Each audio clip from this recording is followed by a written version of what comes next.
lo que les voy a comentar y lo que voy a hablar no es una estructura teórica solamente, no es un marco teórico de lo que está pasando y de lo que pudo haber estado estructurado desde hace mucho tiempo. Es básicamente lo que hoy todos estamos viviendo, visto desde otra manera. Es un testimonio en donde yo les voy a compartir todo aquello que tanto las universidades, algunas lamentablemente las pontificias universidades católicas de nuestros países y otras universidades estatales lo conocen como los famosos posgrados de género o todo lo que tiene que ver las estructuras políticas de género.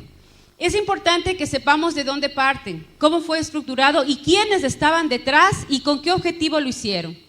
Creo que para poder resumir todo esto y para que todos podamos compartir de una manera mucho más clara aquí hay tres poderes fundamentales. Un poder económico, que es el que mueve absolutamente todo.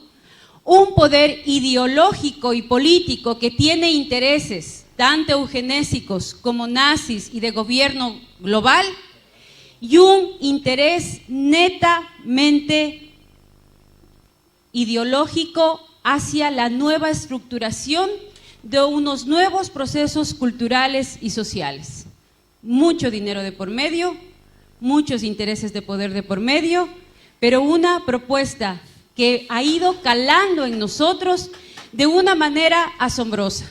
Para empezar a hablar sobre la ideología de género, es importante saber dónde nace. Realmente la ideología de género nace primero de una corriente feminista. Eso sí es importante saberlo.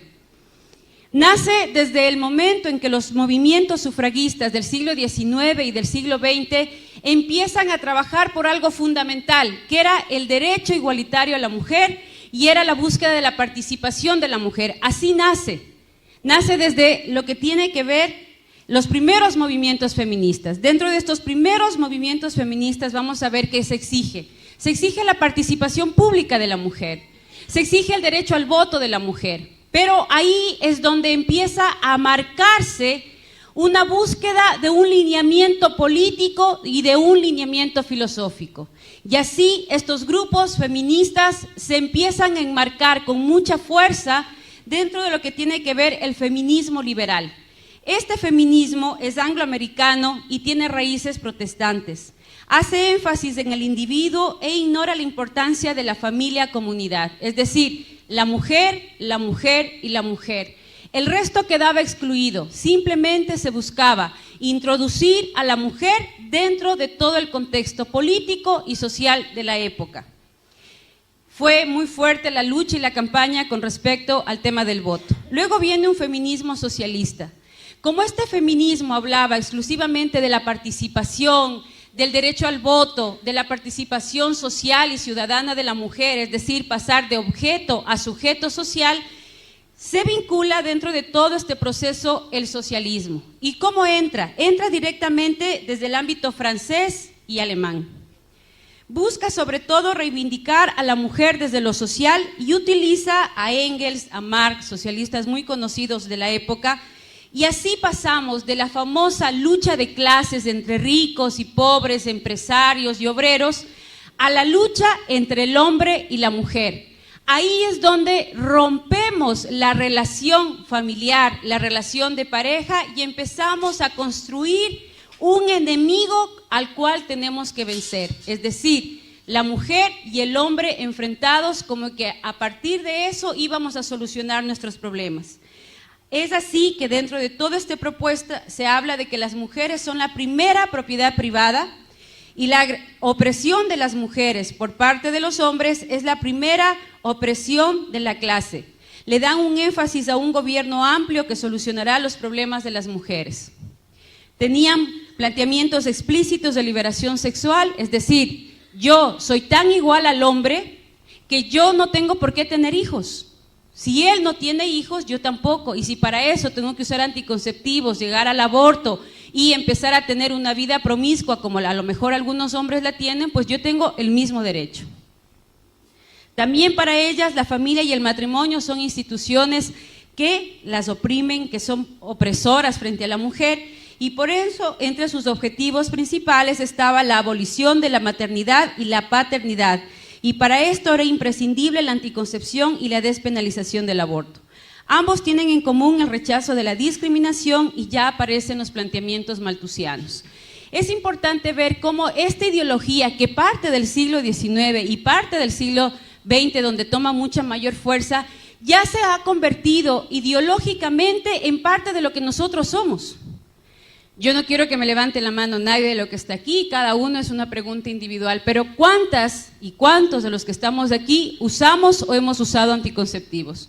¿Cuántas tenemos, por ejemplo, la ligadura encima o estamos con DIU, que por cierto es de los más abortivos, pastillas, parches, geles, preservativos? Es decir, ya a nosotros en este momento, de los que estamos ya de 40 para arriba, ya muchos de nosotros somos hijos de esa ideología, en donde los hijos hay que tenerles cuidado, en donde si ya tienes más de 4 hijos, lo primero que te dicen es, ¿no tienes televisión? Pero si eres moderna. Solo las ignorantes, o sea, además es sinónimo de pobreza, de ignorancia, así como quien dice, pero ¿cómo se te ocurre tú, estudiada, preparada, tener más de 4 o 5 hijos? O sea, ¿qué te pasa? Es decir, vemos a la maternidad como algo que hay que temer. Ser mamá es lo más terrible que nos puede pasar. Ser mamá es lo más vergonzante y humillante. A muchas de las mujeres cuando van por su 5º, 6º, y ya no se diga 8º, 9º hijo, compartir con tu familia, no estoy diciendo en el trabajo que ya es otro panorama o a nivel social es otro panorama, muchas veces compartir con tu mamá o con tus hermanas que vas a esperar otro hijo es sinónimo de terror. ¿Y ahora qué me van a decir? Y ahora mi mamá va a saber que me va a matar, y eso que estás casada, que tienes quien te mantenga, que tienes quien te comparta la vida, si tú eres una mujer independiente y trabajadora, tú mismo satisfaces tus necesidades, pero sin embargo ya vemos a la maternidad y al matrimonio como algo vergonzoso y temido. Y del matrimonio ni hablemos, porque del matrimonio somos nosotros mismos los que hablamos mal, nosotros mismos los que nos burlamos del matrimonio. Vemos una pareja que está saliendo en su auto, al menos en mi país sucede, que ves una pareja de novios saliendo en el auto y muchos es pobrecitos, no saben a lo que se meten. O alguien te dice, me voy a casar, oh, mi sentido pésame, algo así como te vas a morir, ¿no? Y me acuerdo, mi mamá se muere de las iras cuando mi papá hace una broma y peor cuando yo la cuento, pero la cuento porque demuestra mucho lo que realmente pasa alrededor del matrimonio. Cuando le preguntan a mi papá, ¿y cuántos años están ustedes de casados? Él normalmente dice ya 45 años. Imagínate, si hubiera matado a alguien, ya estaría libre. Esto es pena perpetua.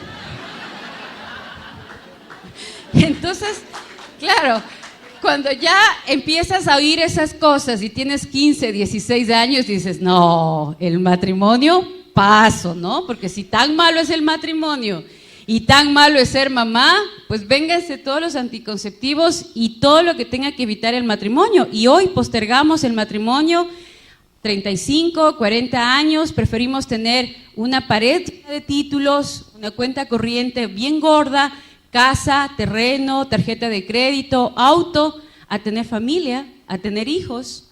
Y yo tengo muchas compañeras feministas de izquierda que tienen su pared forrada de posgrados, masterados, PhDs, tienen unos sueldos de 25, 30 mil dólares mensuales, porque eso es lo que aproximadamente paga una dirección de un proyecto de la ONU o de la OEA, y llegas a la casa y no tienes ni un perro quien te ladra. Envejeces sola. Y yo pienso que la soledad es de las peores cosas que nos pueden suceder. Yo, bueno, somos 3 hermanos, somos 3 con los que al menos si estoy enferma, ahora por ejemplo mi marido tuvo que salir de viaje también, estamos trabajando en una consultoría afuera, entonces tienes un papá al que le puedes llamar, oye papi, ayúdame con los chicos, mi hermano, el menor, todavía no está casado, oye gordo, anda a dormir con mis guaguas porque no va a haber nadie en la casa. ¿Se imaginan si fuéramos hijos únicos? ¿Qué es lo que ya pasa en Europa?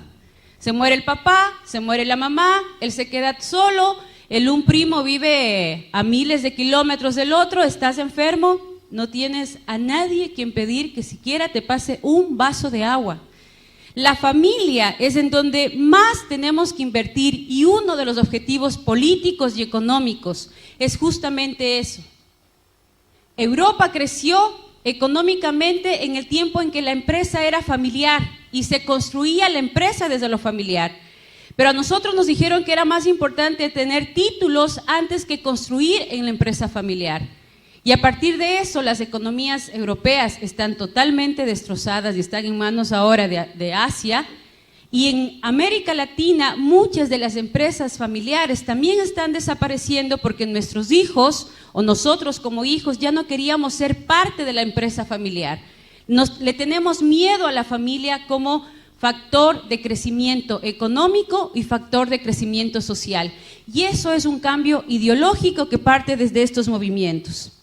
Hay un segundo movimiento que es el que ya cobró fuerza en los años 60 y es el que nos ha impulsado ahora a lo que estamos, que está marcada por la obra del segundo sexo de Simone de Beauvoir y por la ilusión femenina de Betty Friedan.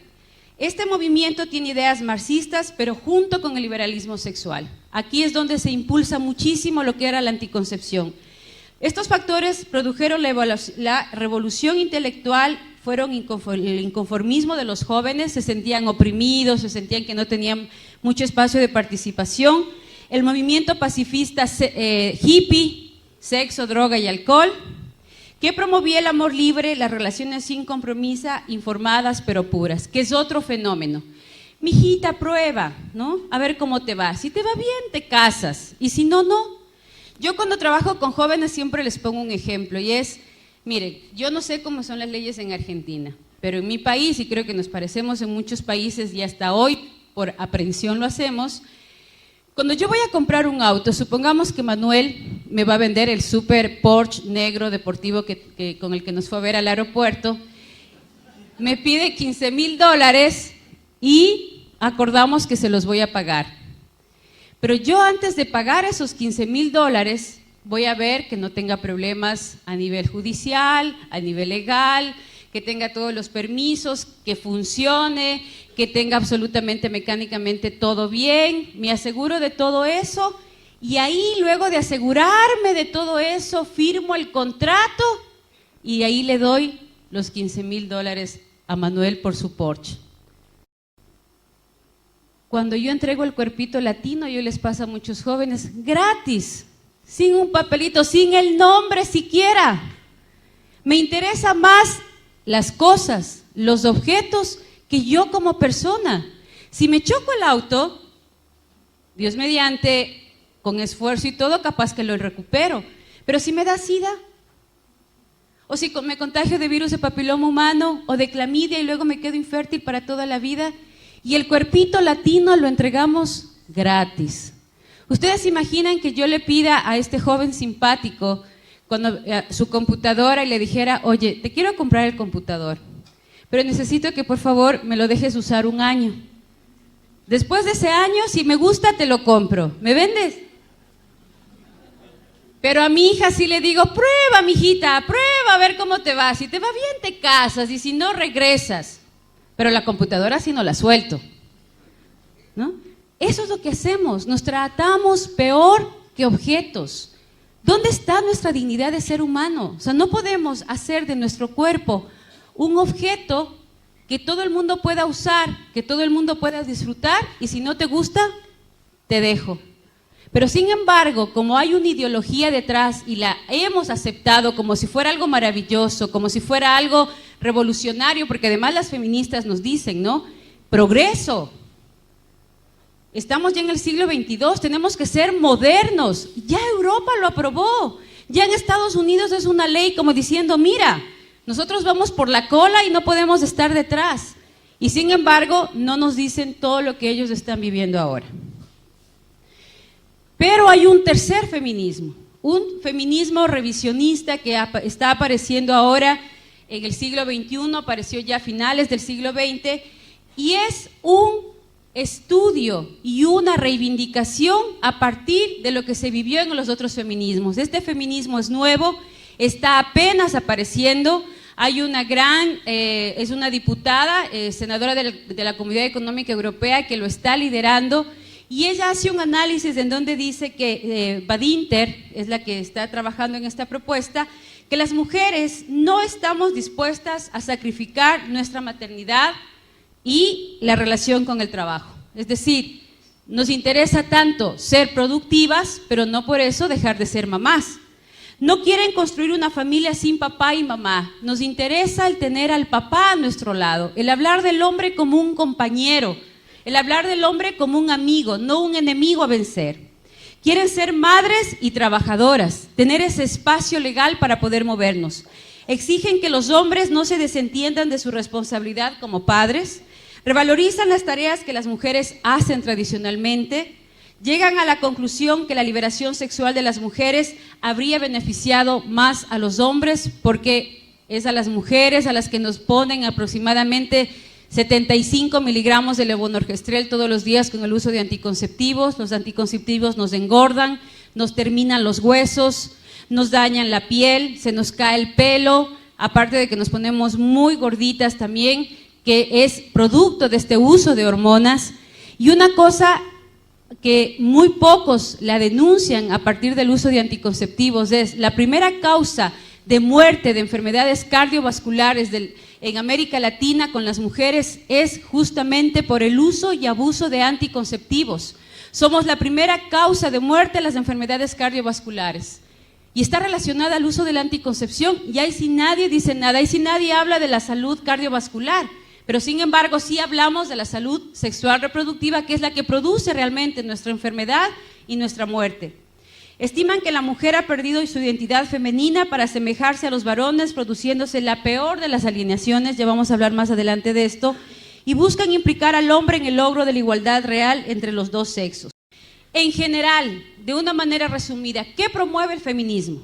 El progreso de las mujeres, es lo que todas estamos buscando. Cuando hablamos de políticas a favor de la mujer, cuando hablamos de proyectos a favor de la mujer, ¿qué buscamos? El progreso de la mujer. Para eso se han marcado 3 espacios: la lucha contra el patriarcado, la subordinación de la mujer y la igualdad entre hombre y mujer. Esos son los 3 paradigmas que enmarcan todas las propuestas legales en el continente. Si ustedes revisan todas las propuestas, nosotros elaborábamos las propuestas y las entregábamos al Consejo de la ONU previo a la elaboración del documento para el estudio de los encuentros tanto en el Cairo como en Beijing. Estos documentos siempre van a enfocar 3 problemáticas a raíz de un tema, y las problemáticas estaban centradas en estos 3 puntos. Y para esto, ¿qué es lo que hacemos las feministas? Organizamos a los grupos, organizamos movimientos sociales, capacitamos a los grupos sociales y establecemos luchas políticas que tengan que ir directamente hacia el ámbito educativo, universidades, colegios, maestros, sindicatos, hacia el ámbito de salud, dinero para los centros de salud, dinero para médicos y formación de médicos en mi propuesta, y también todo un proyecto cultural, artístico, en donde yo pueda vender mi propuesta al común de la gente. Pero para poder llegar a esto, ¿qué nos piden? ¿Qué es lo contradictorio? Me hablan de progreso, pero ¿qué me están pidiendo? Para yo poder entrar dentro de ese progreso de la mujer, de ese concepto de progreso, tengo que renunciar a mi esencia femenina. Cuidado digas que eres dulce, que eres tierna, que te encantan los hijos, porque no entras dentro de ese parámetro. Tienes que ser dura, tienes que ser fuerte, te anulan tu feminidad, te anulan tus emociones. Tú no puedes llorar, y para eso te ejercitan, para eso te forman. Para eso te ponen en campos de formación en donde te hablan de tus mayores debilidades. Hay una dinámica que se llama la silla eléctrica. En esta dinámica de la silla eléctrica, donde formamos lideresas para que puedan enfrentar el campo social, ponemos un círculo y cada una tiene que sentarse en esa silla, y en esa silla te tienen que decir todos los campos negativos que tú tienes, lo que yo percibo de negativo de ti. Y la que está al frente tiene que evitar enojarse y dar respuestas totalmente frías a cómo puede establecer una estrategia para vencer esa debilidad. Hay mujeres que hasta lloran y automáticamente lo que te dicen es: mira, tú no sirves. Si vas a ponerte a llorar como niña, como bebita, es mejor que ni pienses estar frente de ningún grupo. Tú para revolucionaria no sirves, tú para feminista no sirves, y así que es mejor que lo pienses. Si te quedas, tienes que ser fuerte y dura para enfrentar la batalla, y si no, te vas. Así te forman. Te forman para poder mirar al otro sin tener miedo, aunque sepas que por dentro te estás muriendo.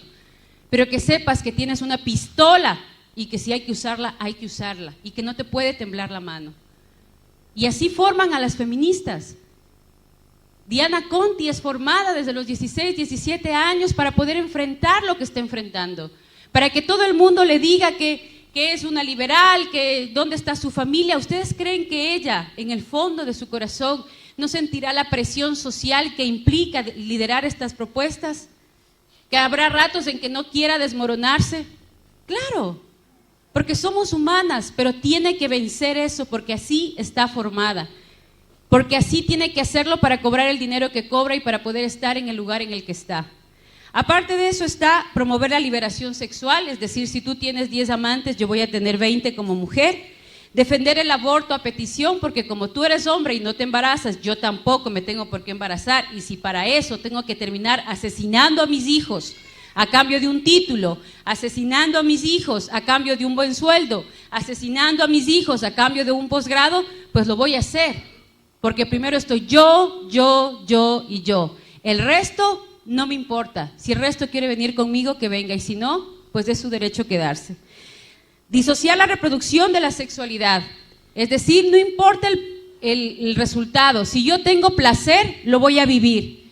Y ahí les tienen a un montón de diputados y senadores en América Latina discutiendo sobre el placer sexual de unas cuantas personas y si tienen o no tienen derecho a casarse.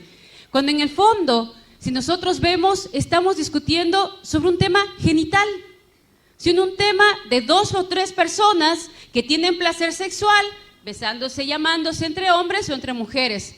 Cuando las mujeres estamos automáticamente en muchos países, ni siquiera tenemos el grado de alfabetismo que necesitamos. Cuando muchos padres de familia están sin trabajo, cuando muchas escuelas ni siquiera tienen un pizarrón decente donde puedan trabajar en el sector rural, cuando muchos centros de salud ni siquiera tienen una aspirina para poderle dar a un niño o a una niña que está enferma. Y sin embargo, los diputados y los senadores de nuestros países discutiendo sobre el placer sexual de 4 y 5 personas. ¿Por qué? Porque les dicen que es política.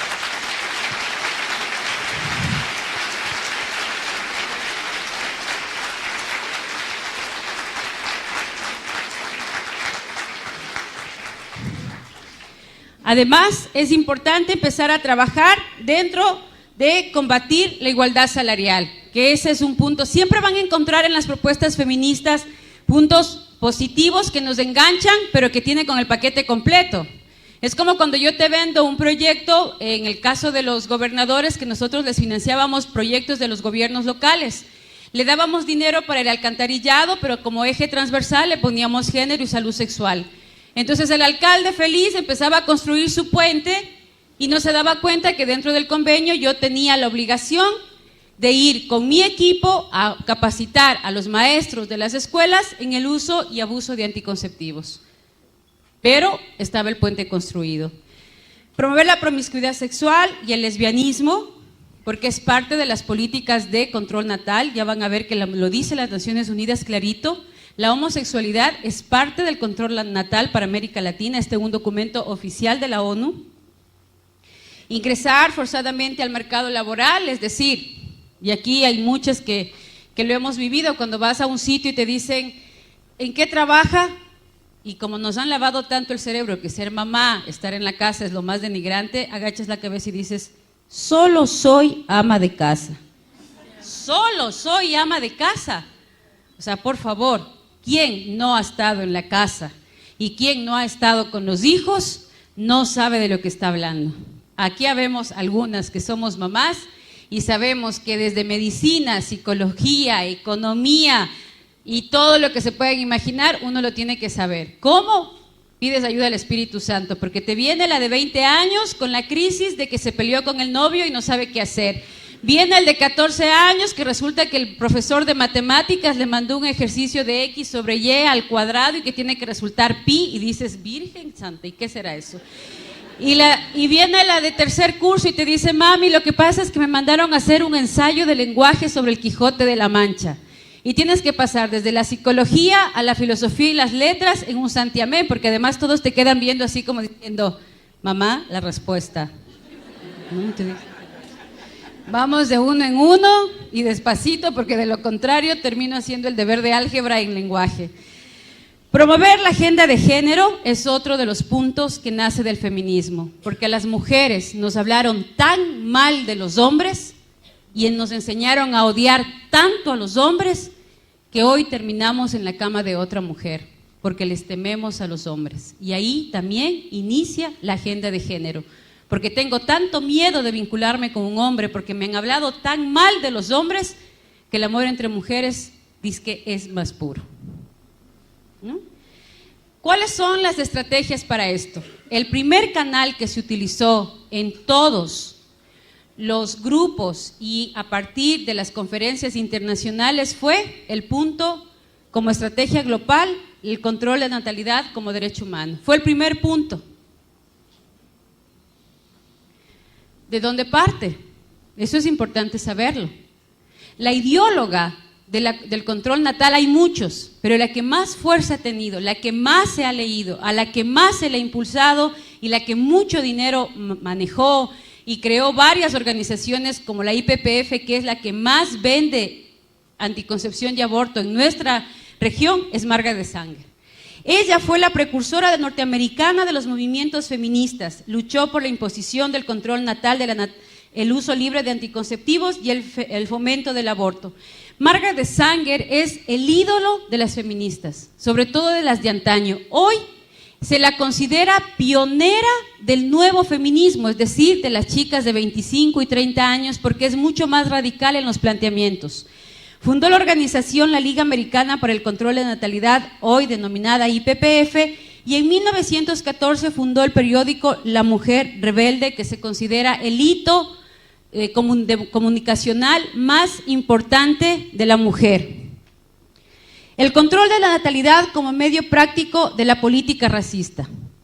Y dentro de todo esto se comenzó a manejar ya la imagen de la familia pobre, con muchos hijos, totalmente sufrida, acongojada, los niños sucios, botados, y la familia feliz con 2 hijos.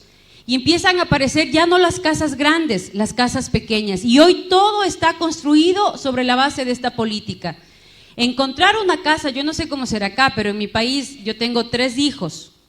Encontrar ya una casa de 3, 4 dormitorios es más o menos una odisea. La mayoría de casas tienen 2 dormitorios, una cocina que tienes que entrar de lado porque de frente no cabes, una sala comedor que ya es una sola, porque ahora eso se llama estilo moderno, estilo americano. Entonces son 4 sillas en medio de la sala y un patio en donde el perro le puede dar ataque de esquizofrenia porque no resiste el tamaño del patio, ¿ya? Y ese es el modelo. Nuestro fallo, les voy a decir literalmente lo que estudian las mujeres y los hombres en los posgrados de género, porque este es un documento que se les entrega. Lo que pasa es que como lo vemos con otros ojos, literalmente lo he pasado. Nuestro fallo de segregar a los imbéciles, que normalmente para ella los latinos, ella los llama a los mexicanos, y los negros somos los imbéciles, quienes están aumentando y multiplicándose un peso muerto de basura humana, engendra impasiblemente la clase de los seres humanos que nunca deberían haber nacido. El control de la natalidad en sí mismo, denunciado a menudo como violación de la ley natural, no es nada más ni nada menos que la facilitación del proceso de deshacerse del indigno, de prevenir el nacimiento de defectuosos o de aquellos que lo serán. Margaret Sanger. El exterminio de la población negra. De 5 abortuarios en Estados Unidos y en España, 3 están en barrios de latinos y barrios de negros, al punto que hoy ellos se están organizando en Estados Unidos para denunciar el genocidio de los afros en Norteamérica. ¿Por qué? Porque dice que el enfoque educacional más exitoso para llegar al negro es a través de un llamamiento religioso. No queremos que nadie se entere de que queremos eliminar a la población negra, y el ministro religioso es el hombre que puede aclarar esa idea, si alguna vez se le ocurre al más rebelde de sus miembros. Entonces, por eso es que hay que buscar sacerdotes que defiendan el género, líderes religiosos que hablen de que no hay nada más bonito que ser homosexual y que no hay pecado en la homosexualidad. Entonces ya no es la líder de las Naciones Unidas. Ya no es la consultora del Fondo de Población de la ONU, es el sacerdote de la parroquia X a quien ingenuamente, espero creer eso, ingenuamente se le ha lavado el cerebro y ahora sale él a decir, vengan, esta iglesia es abierta, aquí no hay problema el aborto, aquí no hay problema la anticoncepción, aquí no hay problema la homosexualidad, todo está bien visto a los ojos de Dios porque Dios lo permite todo. ¿Por qué? Porque es parte de la estrategia. Yo no soy la que tengo que decir, es la comunidad la que lo tiene que pedir y yo, buena gente, ONU, Fondo de Población, Banco Mundial, lo que hago es darle a la gente lo que quiere la gente, porque así de buena gente soy, ¿no? Y luego, deberíamos contratar a 3 o 4 ministros de color, preferiblemente con conocimientos del servicio social y con atrayentes personalidades. El acercamiento educativo más acertado a los negros está con una súplica religiosa. No quisiéramos que saliera de nuestra boca la frase de que deseamos exterminar a la población negra. Luego viene la esterilización de los débiles mentales, porque pobrecitos de esos niños con síndrome de Down no pueden nacer. Entonces nos hemos comido el cuento de tal manera que ahora mucha gente piensa, no, pues es que esa gente no puede nacer. Pues ella ya lo había pensado y nos lo vendió de la siguiente manera. El débil mental innegable debería de hecho no solamente ser reducido, sino además prevenido de propagar su clase. Debería llevarnos también a la mejora racial, el esterilizar incluso a esos débiles mentales que no entran necesariamente dentro de un grupo hereditario. En la colonia de Lynchburg, para epilépticos y débiles mentales del estado de Virginia, se establecieron desde 1927 hasta 1972 unos 8,000 niños al amparo de una ley eugenésica, totalmente esterilizados. ¿Les suena eso de que a los niños hay que esterilizarlos, a los niños con problemas mentales hay que esterilizarlos? Y si a ti te tienen que hacer el examen para saber si tu niño viene o no viene con algún problema mental, para poder ayudarte. La pregunta es, ¿ayudarme a qué? Disculpe. ¿Para qué necesita hacerme a mí un examen si mi hijo viene o no viene mal? ¿Cuál va a ser la ayuda? ¿No? Esta es la filosofía que hay detrás de eso. La selección elitista de las clases acomodadas. Nuestra tarea está no solamente en prevenir la multiplicación de la mala estirpe, está también para preservar la estirpe bien dotada. Por el interés del progreso social o incluso por la permanencia de la civilización, las clases intelectuales deben tener más niños. Nuestro problema más acuciante es aumentar el índice de natalidad del superior y disminuir del inferior. Y muchos de nosotros nos hemos comido el cuento. Ahí están las pobres, llenas de hijos, no tienen que dar de comer a sus hijos y siguen pariendo como conejos. Deberían evitar que las pobres sigan teniendo hijos. Tanto pobre en la calle, tanto pobre en los mercados.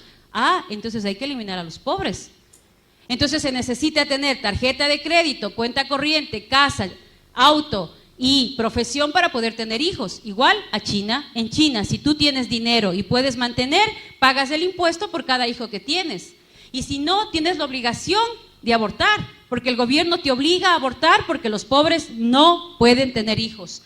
Y vamos a tener que pedir autorización para el número de hijos que tenemos que tener. ¿Por qué? Porque hay una clase que tiene que prevalecer y otra que tiene que desaparecer. La destrucción de la familia y el matrimonio. La acción más misericordiosa que puede hacer una familia numerosa por uno de sus miembros más pequeños es matarle. La cama del matrimonio es la influencia más degenerativa en el orden social. No te cases, ¿para qué te vas a casar? Bueno, pues si te va mal te divorcias. Ninguna mujer tiene derecho legal de concebir a un niño sin un permiso para la maternidad. Y viene el anticristianismo. Fundamentalistas, curuchupas, comecirios, antiprogreso, homofóbicos. ¿De dónde nace? Los servicios de maternidad para las mujeres de los barrios miserables son perjudiciales para la sociedad y para la raza. La caridad no hace más que prolongar la miseria de los ineptos. Los resultados, de 5.9 en América Latina en 1950, a 2.5 en el 2000, a 2.1 en el año 2010 y el objetivo es llegar a 1.9 en el 2050. Hoy estamos ya en parte de los objetivos que ellos están cumpliendo. Llevamos 2.1, muchos de nuestros países como promedio. Nos hemos convencido de que a los hijos hay que tenerles miedo. Hay más tasas de divorcios que de matrimonios en la mayoría de nuestros países. Muchos de los chicos ya no optan por el matrimonio. Las relaciones, las uniones de parejas son más comunes que los matrimonios. Y todo parte desde toda una estrategia que venimos arrastrando desde atrás. Yo le he puesto las frases tal cual ellos lo dicen, pero a nosotros nos hablan de progreso, nos hablan de derechos, nos hablan de felicidad, nos hablan de éxito, cuando en el fondo, si ustedes les preguntan a estas feministas, les preguntan a estos líderes sociales, ¿cuántos de ellos están con la persona con la que se casaron? ¿Cuántos de ellos tienen hijos botados en varios hogares? ¿Cuántos tienen hogares destrozados? Casi todos. Ustedes fíjense en un líder de izquierda, fíjense en una feminista y vea si realmente detrás de ella hay una estructura social y familiar que le sostiene. La mayoría de ellas no lo tienen. Y si la tienen es porque es un marido santo que aguanta todo. ¿Cuáles son sus canales? Aquí viene la estrategia. ¿Cómo funciona esto? A través de las conferencias que acaparan el 70% del trabajo de las Naciones Unidas. Esa es la estrategia. Ahí tenemos las conferencias de mujeres, de población, de niñez, de tierra, derechos humanos, las conferencias sociales y las dos últimas de la mujer y de los jóvenes en México. ¿Cómo operan? Las conferencias están diseñadas para llamar la atención sobre algo particular. Un ejemplo, el control de la población. Estamos tan poblados que nos estamos cayendo los unos a los otros porque ya no cabemos. Y uno se sube a un avión y ve unos campos maravillosos. Por cierto, Mendoza tiene unos paisajes espectaculares, unas montañas y unos campos, pero fascinantes. Y resulta que uno ve, sí, una población grande, sí, pero no están tan poblados que ya se están cayendo de los cerros. No, nadie, ¿no? Pero nos dicen no, control poblacional, ya estamos demasiados. Y producen documentos en consenso. He puesto en comillas en consenso, ¿por qué? Porque estos documentos los elaboramos un grupo de técnicos que trabajamos en las Naciones Unidas. Estos documentos reflejan verdaderamente la problemática que se va a trabajar. La problemática, por ejemplo, de violencia contra la mujer, la problemática de analfabetismo más alta que existe en América Latina y en África en relación hombre-mujer, es cierto. Se ponen las problemáticas reales, se hace un análisis de la problemática real. Y estos son los que tienen que definir las pautas para las acciones nacionales e internacionales. Es el documento base donde está el problema enfocado, pero tiene el marco de control natal. Problema, solución, control natal. ¿Cómo se llega a esa conclusión sin que yo ONU lo diga y lo diga la gente? Pues a través de las reuniones regionales. Estas reuniones son reuniones de avance, entre comillas. Son personal de la ONU quien redacta un borrador que se presenta a los delegados de los países en las precomisiones que se llevan a cabo en Nueva York. Este paquete que tiene que ver con el análisis de la problemática baja a cada uno de los países. En esos países se lo traduce a la realidad nacional, a la realidad de Argentina. En función de esa realidad, la ONU, a través de sus técnicos, llama a diferentes ONGs que estén trabajando en relación a ese tema. Y ahí viene el punto, la presión. ¿Cómo logro la presión? A través de las organizaciones no gubernamentales que yo mismo como ONU autorizo para llegar a la cumbre. ¿Por qué? Porque las reuniones paralelas a la conferencia se focalizan en el trabajo de lobby. Yo llevo un grupo de jóvenes, de esos chicos guapos y simpáticos que están en la esquina, les cuento todo el drama, pobrecitas las mujeres, excluidas, sacrificadas, llenas de problemas, no tenemos participación, entonces tenemos que sacar adelante la participación. Ellos empiezan a dar una serie de ideas, una serie de propuestas, una serie de actividades, de estrategias, resultados, porque además tú le entregas las fichas que tienen que llenar. Ellos no llenan las fichas por sí mismos. Yo les entrego unas fichas con unos lineamientos y unas preguntas que ellos tienen que responder. Y el momento en que yo veo que, por ejemplo, una de estas simpáticas chicas dice, pero ¿por qué la ley del aborto? O sea, no tiene nada que ver el control natal contra el aborto. Yo automáticamente lo que le digo es, mira, después hablamos, te lo tengo que explicar. Lo que pasa es que ella no tiene muy claro el asunto, pero luego yo hablo con ella, pero ustedes sigan trabajando. Entonces, la anulo directamente. Cuando sale el documento no lo redactan ellos.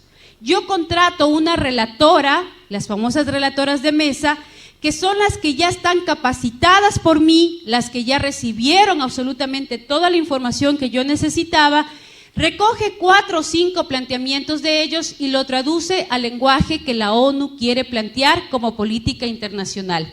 Así funciona. Entonces, ahí viene el lobby.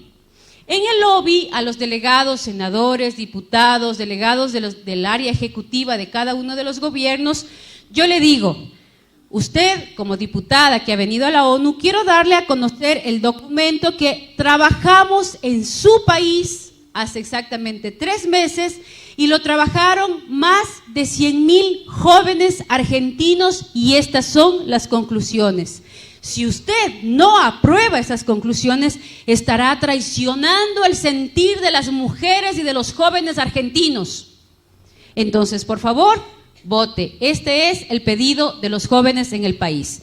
Y el trabajo del lobby es convencerle al delegado de país de que su país es el que está pidiendo porque yo, ONU, he hecho todo el trabajo de las ONGs. Luego aparecen las voceras de los grupos de base y de las organizaciones internacionales con intereses económicos. Aparecen los proyectos, aparecen ya los proyectos. Entonces, ¿qué es lo que viene ahí? Aparecen las problemáticas, aparecen las temáticas, lo que se va a aprobar y, milagrosamente, aparecen las financieras. Yo tengo 20 millones de dólares para apoyar esa propuesta. Yo tengo 100 millones de dólares para trabajar con jóvenes en Colombia. Yo tengo 6 millones para hacer convenio con Ecuador. En el temática de mujer, yo te voy a dar para violencia de la mujer, te voy a dar 25 millones para el SIDA y empieza la repartición del pastel.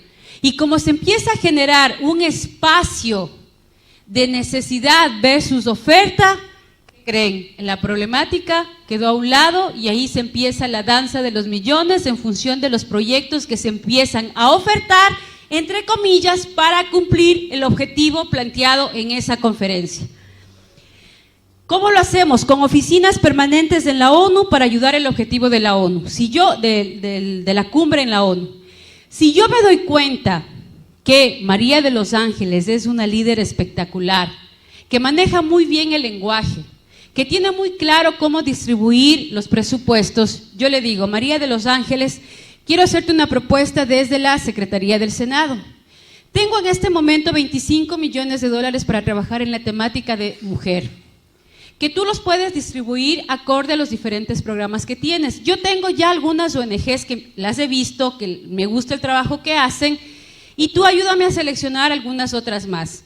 Para esto yo te voy a mandar a ti a un curso de especialidad en Canadá o en Alemania o en Holanda o en Bélgica para que logres establecer políticas sociales mucho más claras con respecto a la temática que se va a aplicar. Te vamos a dar más o menos $2,000 mensuales, el posgrado es de aproximadamente 21 días, te pagamos el hotel, te pagamos el curso que cuesta $25,000 y luego de todo esto elaboramos juntas el proyecto y yo te entrego el dinero. ¿Estás de acuerdo, María de los Ángeles? Ya dudó, eso para mí ya es bastante como funcionaria de la ONU. Exfuncionaria, pero ahorita voy a hacer el papel de la funcionaria para que ustedes vean un poco cómo se manejan las cosas, ¿no?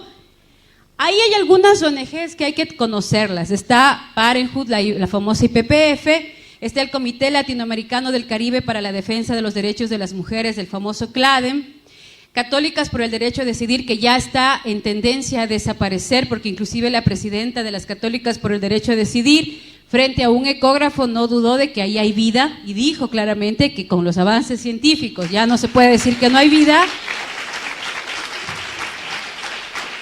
Entonces, yo veo que ya el plan de la ONU, siempre van a ver el plan de la ONU, aparecen unas ONGs con fuerza, se les pone ahí al frente y todo, se van quemando y a las mismas aparecen con otro nombre, ¿no?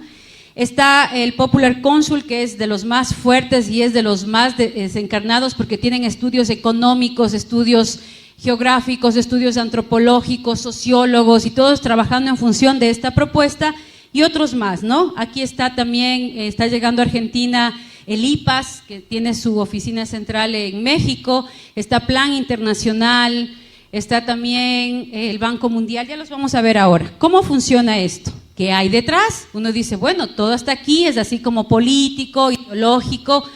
Detrás de todo esto realmente hay mucho dinero. Miren, ¿cómo funciona esto? Estas organizaciones internacionales que se han tomado las Naciones Unidas, la ONU realmente en el 42 nace desde una crisis social mundial muy fuerte, donde los derechos humanos prácticamente desaparecieron, donde se mataron a millones de personas a nombre de la limpieza de raza. En función de eso, nace las Naciones Unidas para precautelar esos derechos. Luego se dieron cuenta que trabajar en los derechos humanos sí deja dinero y que hay mucha gente que está dispuesta a donar dinero para poder impulsar el proyecto. Y ahí aparece, obviamente, el cansancio de estos donantes. Y estos donantes dicen, pero ya les estoy dando millones y millones para reducir la pobreza en África y hay cada vez más pobres. Como reducen los benefactores y necesitaban dinero para poder seguir trabajando, aparecen los famosos donantes, a ver, ya hice algo aquí, los famosos donantes con intereses económicos. Los que más dinero le ponen a las Naciones Unidas para sus proyectos, increíblemente, son las farmacéuticas. ¿Por qué el negocio con las farmacéuticas, donde Sintec es la que más nos ha dado para América Latina? Es la que invierte para generar los proyectos de educación sexual como inversión para poder retribuir. ¿Dónde está el negocio? Yo te vendo los preservativos a 12 centavos desde la India. Vienen 4 millones de dólares. No crean que compramos 1 o 2, compramos, solo en Ecuador acabamos de comprar en enero 4,5 millones de dólares en anticonceptivos a Sintec. Sintec financia los encuentros, financia los lobbies, financia las ONGs, porque yo te entrego a ti a los 13, 14 años un preservativo, te regalo el preservativo, te enseño durante 4 o 5 años a través de los maestros que ganan miserables sueldos en nuestros países, que se los ha convertido en distribuidores de anticonceptivos. Son los únicos distribuidores de farmacéuticas que no ganan ni una regalía por lo que venden, los médicos igual, y se les entrega estos anticonceptivos y se les enseña a usar a nuestros hijos porque yo me estoy garantizando un fiel cliente por 35 y 40 años. Entonces, si yo traigo a 12 centavos y encima más negocio con algunos diputados para poner dispensadores de los preservativos obligatoriamente en los colegios, vamos a poner un colegio base de 1,500 jóvenes, te enseño cómo se usa, te pongo ahí y yo los vendo a 25 centavos. ¿Cuántos preservativos venderán en un dispensador de un colegio de 1,500 alumnos? Entonces, claro que es un negocio regalarte, claro que es un negocio educarte para que uses mis anticonceptivos, claro que es un negocio invertir. Entonces, yo invierto en los encuentros y luego de invertir en los encuentros, ¿cómo lavo el dinero? Lavo el dinero a través de las organizaciones internacionales para que yo desaparezca, te entrego a esta institución busca agencias internacionales de desarrollo social, de desarrollo en salud, como el USAID, como todo lo que tiene que ver los centros, la FDA también, y lo paso a las financieras para que puedan entrar a negociar, como la Organización Mundial de la Salud y el UNPA, y entrego los préstamos a través de los bancos internacionales. Entonces, yo no hago como país el convenio directamente con Sintec, sino que presento el proyecto al UNPA o las Naciones Unidas para que estas agencias depositen el dinero o hagan préstamos internacionales. Un ejemplo de eso. Si yo soy diputado, si yo soy alcalde o gobernador y hago un convenio con el Fondo de Población o hago un convenio con UNICEF, hago un convenio con el Banco Mundial para mejorar los centros de salud de Mendoza, el Banco Mundial, a través de estos organismos internacionales, me ofrece donarme 100 millones de dólares para construir, para arreglar, para comprar equipos a los centros de salud de Mendoza. Dentro del convenio está el eje transversal de salud sexual reproductiva, que incluye la consejería gratuita a adolescentes para que los adolescentes sin permiso de sus padres usen anticonceptivos, para que se trabaje en género, es decir, capacitar a los maestros y a los médicos en atención a personas homosexuales, y todo lo que tiene que ver con la entrega de anticonceptivos y esterilización a las mujeres y a los chicos y a los hombres en Mendoza. Entonces, espectacular, pero hay un eje transversal que de esos 100 millones, 1 millón, 2 millones, 3 millones será destinado para mi proyecto. ¿Quién va a manejar ese proyecto? Entonces yo le digo, señor gobernador, no se preocupe. Primero lo invito a cenar en un local muy bonito, y aquí uno ve el sticker de la ONU y te abren las puertas por todo lado.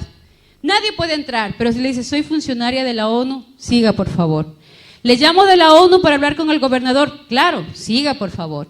Lo llevo a cenar, porque para eso tú ganas un sueldo, pero te entregan una tarjeta de crédito de aproximadamente $20,000 para que tú como funcionaria puedas invitar a diputados, puedas invitar a gobernadores, a gobiernos locales, a cenas, a teatros, a lugares, a posgrados, a viajes, y así poderle inmiscuir en la propuesta.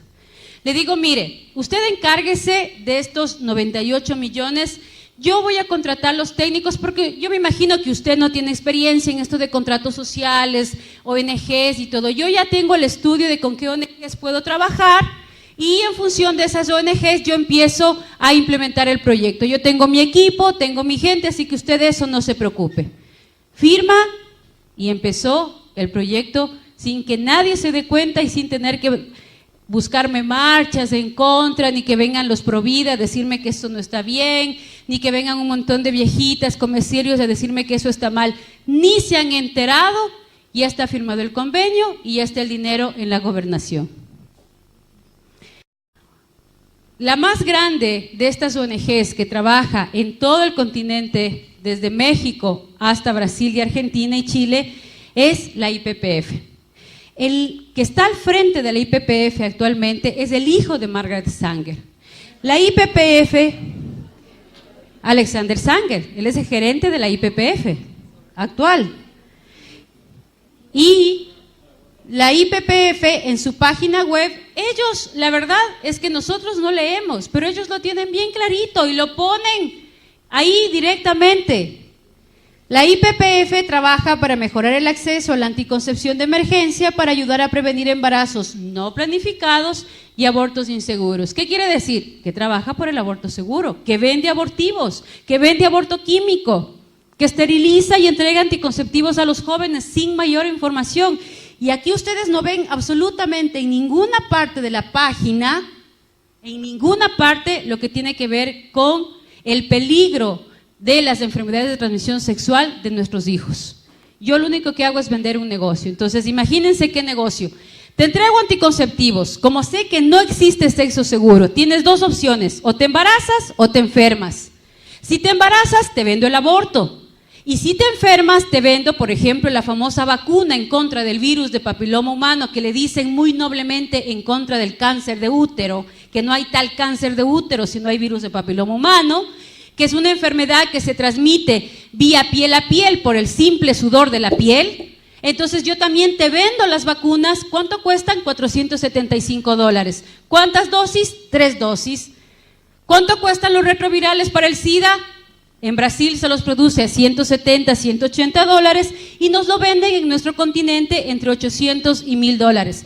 Un negocio redondo. Y para completar el negocio, yo también te vendo las máquinas a través del IPA para todos los procedimientos abortivos, y no conforme con eso, hoy me he inventado un tubo para extraer el bebé de 8 a 10 semanas, venderlo completo. Entren a las páginas web y pongan compro y vendo bebés abortados, y mientras más completo está, más caro te pagan las mismas farmacéuticas para dos cosas: investigación con bebés muertos o elaboración de geles, de cremas y de shampoos con el colágeno de nuestros propios hijos. Ese es el negocio macabro que hay detrás. Entonces, vamos a ver qué de las conferencias y cuánto dinero ya está implementado. En la conferencia del Cairo del 94 ya se habló del aborto como un derecho y muchos países lo aceptaron.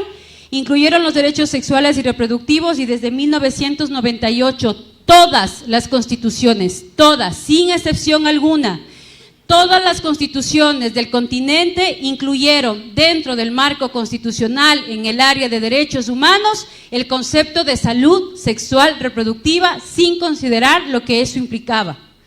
Los fondos para planificación familiar en todo el mundo fueron de 17,000 millones de dólares que ya se entregaron y ya se gastaron.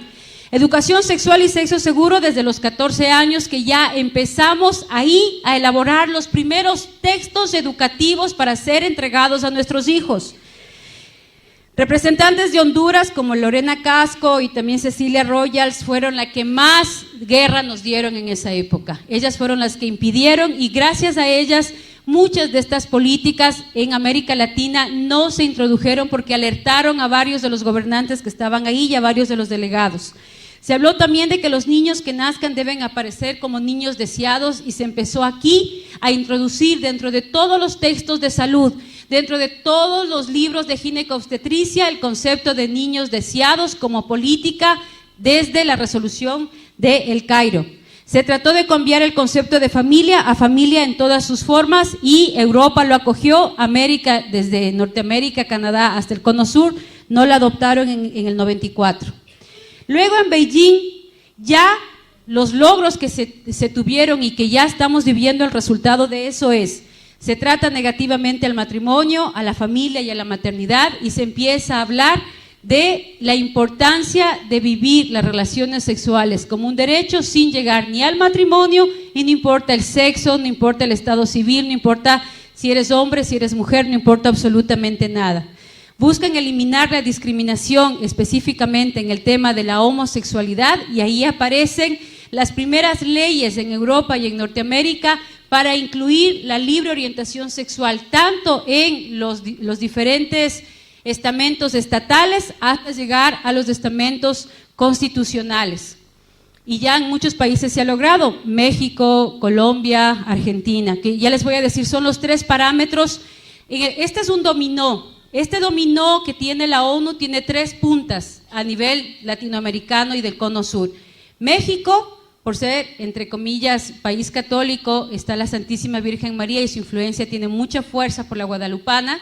Está Colombia, porque se considera siempre un país mucho más conservador, mucho más apegado también a la religión, y está Argentina por su influencia política y porque siempre o marca la moda o marca los hitos musicales, marca los hitos artísticos. Entonces también está Argentina. Caen las 3 puntas y el dominó va cayendo automáticamente uno tras de otro. Esa es la estrategia que se tiene. Busca eliminar los obstáculos para la igualdad de género, y empiezan a aparecer grupos artísticos financiados por la misma ONU, artistas y varios líderes sociales y políticos, homosexuales como personas lindas, como hitos, como ejemplos, y empezamos a aparecer en la televisión, empiezan a aparecer homosexuales, empiezan a aparecer varias personas. De hecho, Walter Mercado es uno de los beneficiados de los proyectos de la ONU con dinero para expandir su imagen dentro del continente, porque su imagen daba mucha fuerza a la relación del buena gente, lindo, simpático y que ayuda a los demás. Propone eliminar la tradición y la religión que discrimina contra los jóvenes, y aquí se empieza a hablar por primera vez de una religión universal. Promueve emprender iniciativas con sensibilidad de género que aborden temas de enfermedades de transmisión sexual frente a el uso del preservativo. Propone promover el derecho a tener control de su sexualidad y decidir libremente el asunto relativo a la sexualidad, incluyendo la salud sexual y reproductiva, es decir, que los adolescentes vivan libremente su sexualidad sin el control paterno. Y se empiezan a organizar desde el año 95 las famosas coordinadoras juveniles de salud sexual reproductiva, los famosos grupos juveniles de feministas, los famosos grupos estudiantiles universitarios a favor del derecho a la mujer. Luego viene la CEDAW, que desde el 79 se empezó a trabajar, pero que ya a partir del 2000 se firmaron los convenios, y ahí empieza como instrumento jurídico fundamental para asegurar igualdad de los derechos de las mujeres. Define la discriminación como cualquier distinción, exclusión o restricción de los derechos a libertades de las mujeres, proclama el derecho a la igualdad entre hombre y mujer, un comité de expertos que verifica el cumplimiento de estos derechos, y ahí ustedes ven que tienen en cada gobierno vienen a visitarte para ver y evaluarte si estás o no estás cumpliendo, y se ratifica el protocolo. ¿Quién estuvo detrás de todo esto y financió directamente estos dos eventos y la legalización en las diferentes constituciones? Frederick Osborne y la IPPF. Frederick Osborne, que fue el que dio el dinero en un 80% para África y América Latina, no es nada más ni nada menos que el presidente de la Sociedad de Eugenesia. Es el fundador, junto con Rockefeller III, del Consejo de Población y el Lobby Pro Aborto, y es el estratega de la criptoeugenesia. Luego viene, con todo este financiamiento, ¿cuál fue el resultado? Condicionar el entorno por medio de presiones sociales y psicológicas concentradas en los jóvenes y en los padres. ¿Cómo se hace esto? Se trabajan talleres que se convocan desde las Naciones Unidas. Yo voy a dar desde el área que más trabajaba, que era el área de los maestros. Entonces yo convoco a unos 200, 300 maestros para establecer la nueva política educativa en materia de salud sexual reproductiva. Se trabaja todo a base de dinámicas, de ejercicios grupales, de terapias grupales, más o menos todo lo que tiene que ver con trabajo desde lo personal para debilitarte hacia la toma de decisiones en función de la decisión grupal. Cojo los maestros, vengo y traigo a la súper experta, PhD, doctora, 80 libros, habla no sé cuántos lenguajes, bien especializada de Alemania, y la presento tal cual para poder darle exposición a los maestros. La primera dinámica que propone esta súper experta es traer a dos lesbianas frente al público y se les pide simplemente observan y van a percibir sus sensaciones y emociones. Esa es la pregunta y ese es el punto de partida de la dinámica. Entran las lesbianas, se quedan mirando, se acarician, se besan y se van. La pregunta de la super experta es ¿cómo se sintieron? Y empiezan unos que sí, que me da igual, mira, cada uno tiene derecho, otro que dice, no, me parece horroroso, o sea, no estoy de acuerdo, por favor, ¿cómo es posible que nos hagan esto? Yo venía a otro taller y todo. A todos los que protestaron, les digo, por favor, levanten la mano quienes no están de acuerdo o no les pareció bien o se sintieron mal o se incomodaron con esta dinámica. Levantan la mano, gracias, bajen la mano, por favor, y les digo, ustedes deberían ir al psicólogo. Tienen un problema moral. Ustedes tienen todavía problemas de carácter interno que resolver porque están influenciados por cuestiones religiosas, de derecha, y todo lo que ustedes piensan va a evitar el desarrollo de nuestros países. En el evento van a haber muchas cosas de este tipo, por lo tanto decidan si se quedan o se van. Yo les puedo recomendar tomar un taller de gestáltica que les permita vivir su sexualidad, porque a lo mejor lo que tienen es una sexualidad reprimida, porque el 50% de varones ya ha tenido tendencias homosexuales y el 30% de mujeres también las vive todos los días. Eso lo dice el estudio hecho en X, Y, Z, y por lo tanto ustedes están dentro de ese marco. Agachan la mayoría de la cabeza, hay 2 que 3 valientes que se mantienen y pelean, pero el resto mutis. ¿Por qué? Porque lo dice la súper experta. Y así es como empiezan a trabajar. Todo esto se introduce el control natal y eso ya lo hemos visto, ¿no? Luego viene la Fundación Rockefeller, que empieza a trabajar y empieza a financiar a través de estas organizaciones. ¿Y cuáles son los logros? Se ha establecido políticas de esterilización de enfermos degenerados, la mujer como pieza clave de la nueva humanidad, la iglesia principal enemiga del progreso humano y la revolución sexual. Hasta ahí el primer paso. ¿Están en todos nuestros países estos pasos? Sí. Viene el segundo paso. El segundo paso de la política global está la agenda de género, es decir, redefinir la igualdad. Si yo ya te logré convencer que vivas como prostituto o como prostituta, uses mis productos y aparte de eso te conviertas en asesino de tus propios hijos y tú sales a la calle diciendo que es un derecho matar a los hijos, que es un derecho prostituirte y usar tu sexualidad peor que un animalito, si ya te convencí de eso, ahora sí, ya te puedo convencer de lo que pensé que nunca te podía convencer, y es de cambiar el concepto de igualdad social a igualdad biológica. Los hombres y mujeres se hacen, no nacen.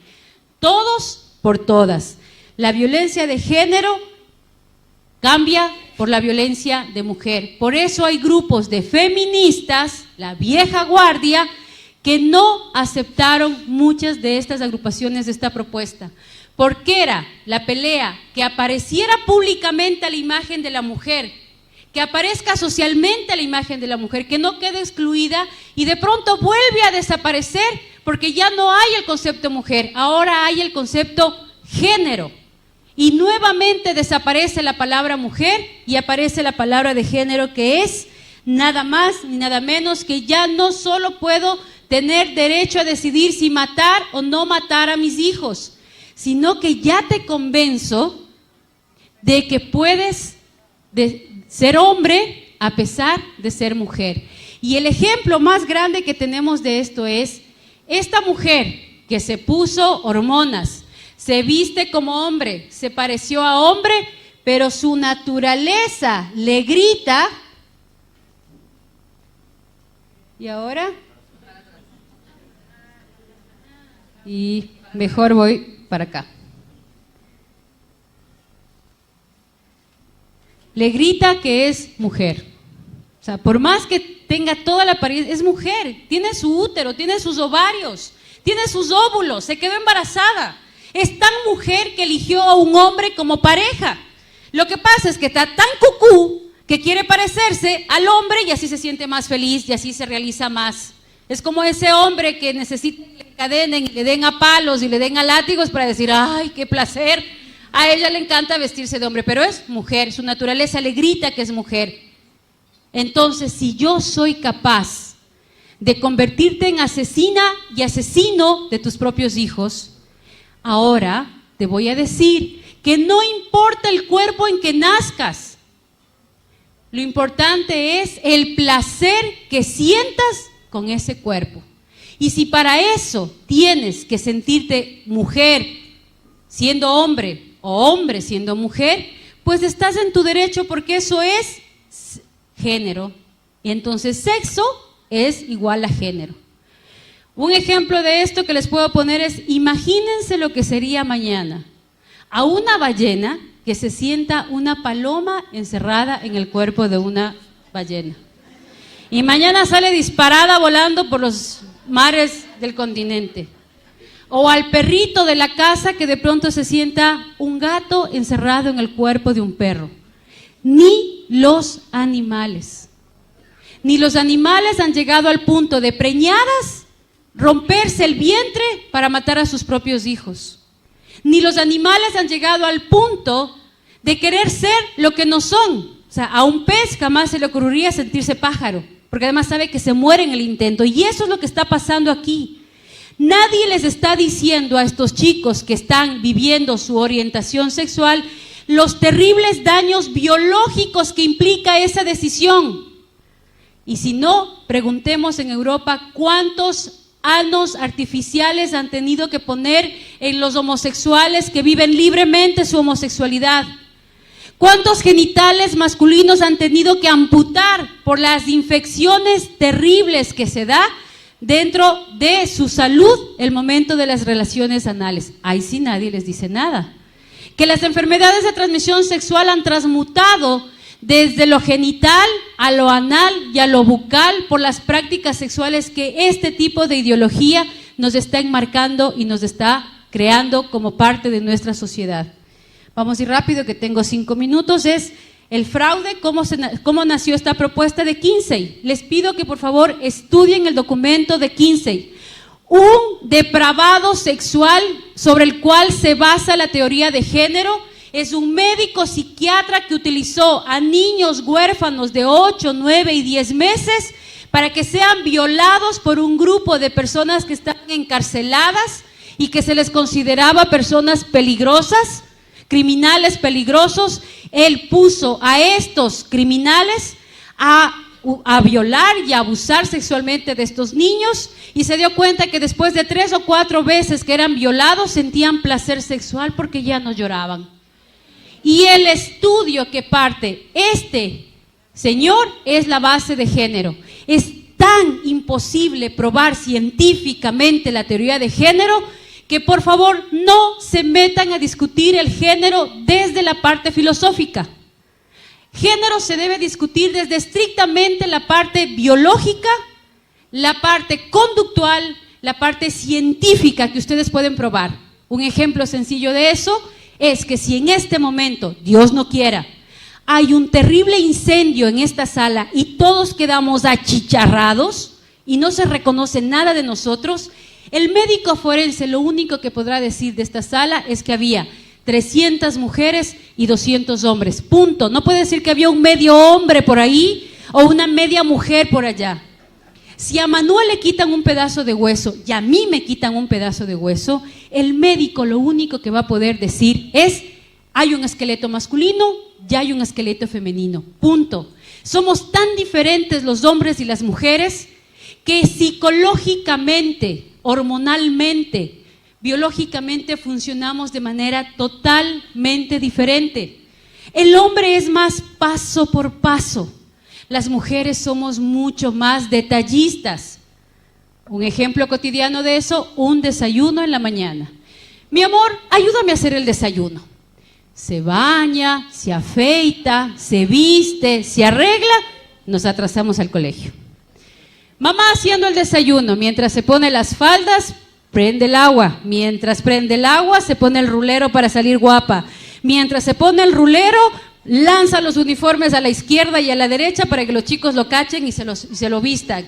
Prepara los refrigerios mientras pone la lavadora y se quede funcionando para poder salir. Y a las 8 en punto todos estamos en el sitio en el que tenemos que estar. Porque así somos.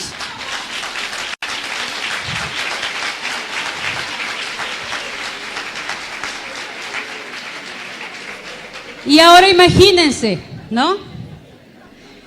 ¿Ustedes se imaginan un papá dando a luz? ¿Verdad?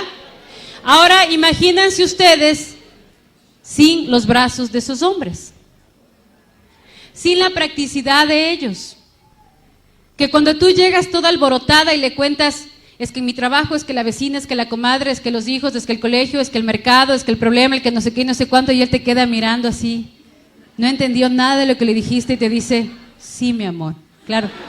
¿De qué sí? De eso de lo que me estás hablando. ¿Pero de qué parte? De tu amiga. No te estoy hablando de mi amiga, te estoy hablando del trabajo, ¿no?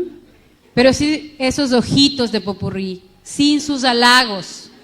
¿Ustedes creen, mis queridos amigos, que las mujeres nos arreglamos, nos peinamos, nos perfumamos, nos guapiamos para que aquí mi amiga me diga: mamacita, qué buena que estás? No. Nos arreglamos para nuestros maridos, para nuestros hijos, para nuestros machos, para nuestros varones. Y todas nos debilitamos y nos derretimos frente a esas palabras amorosas que ustedes nos dicen. Nos derretimos en los brazos de ustedes porque necesitamos de sus brazos. Necesitamos de su practicidad, necesitamos de su racionalidad, necesitamos de su concreción, porque de lo contrario no concretáramos nada, nos termináramos haciendo 10 cosas a la vez. Entonces, cuando yo rompo con todo eso, obviamente rompo con toda una estructura, y si yo soy capaz de convencerte de que ya mates a tus hijos, luego de que ya no eres mujer, que eres hombre, te puedo convencer absolutamente de todo. Y ese es el plan social y de poder económico y político. Porque los jóvenes que viven como animales su sexualidad y no son capaces de tomar decisiones asertivas de su vida, de su cuerpo, no van a poder tomar decisiones absolutamente de nada. La prueba de eso es la generación de los ninis en Europa. Ni estudian ni trabajan. Y eso es lo que quieren acá. Porque a esos jóvenes es fácil lavarles el cerebro, a esos jóvenes es fácil sacarles el voto, a esos jóvenes es fácil decirles lo que deben comprar, lo que deben vestir, a dónde tienen que viajar, qué es lo que se tienen que poner, dónde tienen que estudiar y qué carreras tienen que estudiar. Porque nos convierten en seres humanos totalmente manejables, totalmente vulnerables, violentos, sin ser capaces ni siquiera de enfocar una meta a la cual seguir. Y aquí yo quiero hacer un llamado a los jóvenes. Si los jóvenes y las mujeres no nos comprometemos en participar en política, a meternos y ensuciarnos las manos, a meternos y abrir la boca y a ser la voz de los que no tienen voz, estamos fregados, porque les vamos a dejar a ellos el poder.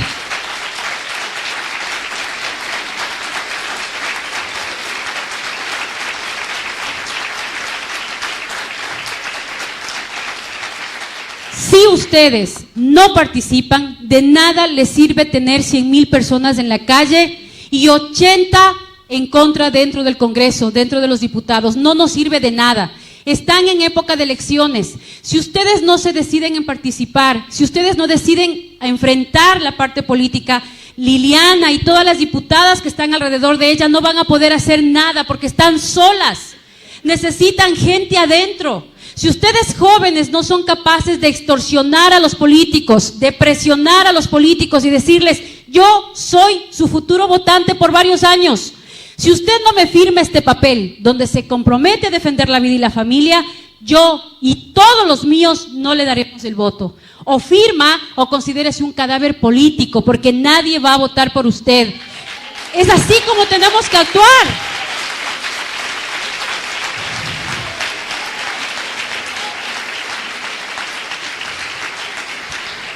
Y como ya me están votando y tengo que correr, no le he dicho todavía cómo organizarse, porque una cosa es la denuncia y estoy empezando recién las propuestas, organizarnos. Este evento es fundamental.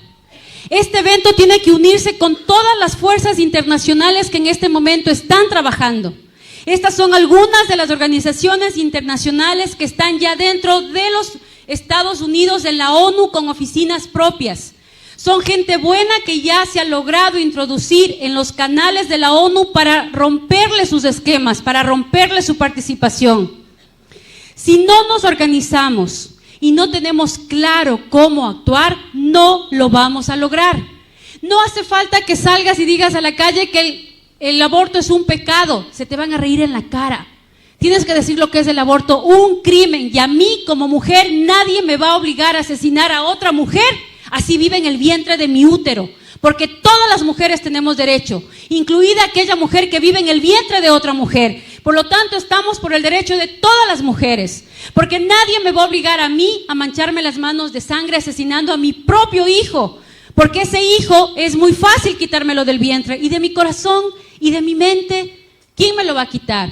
Porque a mis hijos no les van a decir que metiéndose con otro varón, amando a otro varón, va a ser más varón, porque lo voy a destruir. Entonces ahí es donde yo tengo que organizarme. Federaciones de padres de familia, federaciones de jóvenes, federaciones de mujeres, federaciones de hombres, porque aquí los que más están perdiendo son ustedes, papás, porque les están quitando el derecho a ser padres, a ser abuelos, porque les están diciendo que son criminales, que son irresponsables, que ustedes no pueden ser papás, que son malos, que son violentos. Eso es lo que les están diciendo. Ya es hora de que los hombres salgan a la calle y digan, habemos hombres que amamos a las mujeres, habemos hombres que estamos dispuestos a dar la vida por nuestros hijos, que no nos avergüenza lavar los platos, que no nos avergüenza cocinar, que amamos a nuestras hijas mujeres y amamos a nuestros hijos varones.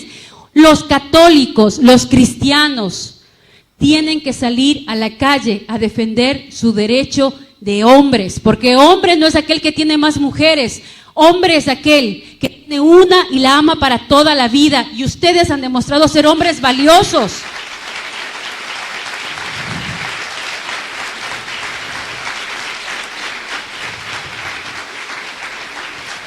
Finalmente vamos a hablar de nuestros hijos. Machismo empieza con M de mamá, mujeres. Es hora de empezar a trabajar en la educación de nuestros hijos, en ambientes de vida coherente y con valores, buscando un ideal de persona, enseñándoles a tomar decisiones acertadas, que si ellos no están de acuerdo que en su colegio, en su universidad, les den condones, ellos sean capaces de abrir la boca y decir, no estoy de acuerdo, oiga maestro, disculpe, ¿usted me garantiza sexo seguro? ¿Usted va a pagar mi tratamiento si yo me contagio de SIDA? Si usted me firma que lo va a hacer o va a hacer con cualquiera de mis compañeros, hágalo. Caso contrario, si mañana tenemos SIDA, tenemos virus de papiloma humano, tenemos clamidia, usted va a tener que responder. Por lo tanto, es hora de que nuestros hijos, desde los más pequeños hasta los más grandes, sean capaces de enfrentar este nuevo sistema educativo con valentía, porque saben que tienen unos padres detrás que los apoyan, unas agrupaciones detrás que los defienden, un grupo de personas que piensan como ellos. No les hagamos tener miedo de que digan soy católico, que sean orgullosos de ser cristianos, de ser católicos, orgullosos de ser jóvenes que piensan diferente. Yo me acuerdo una vez hice una pregunta a las chicas que quienes creen en la virginidad, y se levantó una muy valiente y dijo yo. Y hubo un grupito por ahí que comenzó a reírse como diciendo, esta loser, ¿no? Ja, ja, ja. Ella les regresó a ver y les dijo, lo que ustedes son, yo lo puedo ser cualquier momento, pero lo que yo soy, ustedes ya jamás en su vida lo van a poder ser. Y esa valentía es la que necesitamos.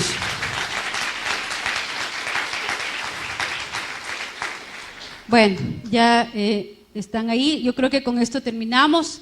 El concebirnos como hombres y mujeres complementarios, establecer mercados, políticas económicas. Hay que empezar a trabajar en función de leyes a favor de la familia, a favor de la maternidad, empezar a crear créditos educativos a favor de las familias grandes, a favor de las parejas, que los que se casen puedan tener reducción de impuestos, reducción en costos, de todo el tema de la construcción, el poder trabajar con las empresas para que en sus publicidades no sean empresas solamente socialmente responsables, sino que sean empresas con políticas familiares, comprometidos con la familia. Ustedes están ahora organizándose. México tiene una idea que le ha venido trabajando mucho tiempo y se las paso por si acaso, el Día de la Familia, en donde todas las empresas, los mercados, los supermercados, los negocios de comida, en ese día hacen programas especiales para las familias, dando énfasis en las familias grandes y en las familias pequeñas. Hacer compatible la maternidad y la paternidad, no tener miedo a comprometernos. Tener acciones positivas y trabajar a favor de la familia y de la vida es lo único que nos va a ayudar y nos va a fortalecer. Trabajar en favor de la familia y de la vida es lo único que va a lograr cambiar Argentina, cambiar Colombia y Ecuador. Si no estamos unidos, no estamos claros y no alzamos la voz, no tenemos derecho ni siquiera a criticar. Si ustedes no están comprometidos adentro, si ustedes no entran a la política, si ustedes no entran a jugárselas, ya perdieron el derecho a criticar. O nos jugamos y entregamos la vida, además, porque tenemos el ejemplo más grande de todos. ¿Saben cómo se ama y se defiende lo que uno cree? Así. Como Cristo lo hizo por nosotros. Dar la vida hasta la última gota de sangre. Eso es lo que hay que hacer. Muchas gracias.